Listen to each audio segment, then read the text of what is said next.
Pindutin mo lang yan dyan. Yan sa taas.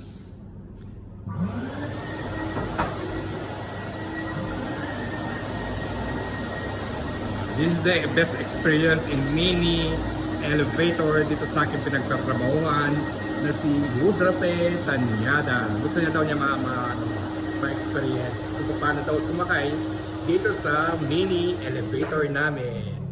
Baba ka, sir. Pindutin mo lang yun, sir. Sa baba. Baba mo lang. Diba? Ang ganda.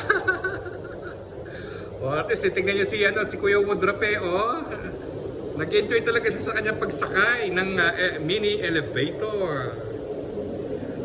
Diba? Tanungin natin siya. Ayan, sir. Anong mararamdaman mo at anong na-experience mo dito sa mini elevator? Napasarap sumakay sa mini elevator ni Sir Jomboy. At least, no, sir? Best experience yan, sir. Dito lang yan. Dito lang yan sa Sweet Corner.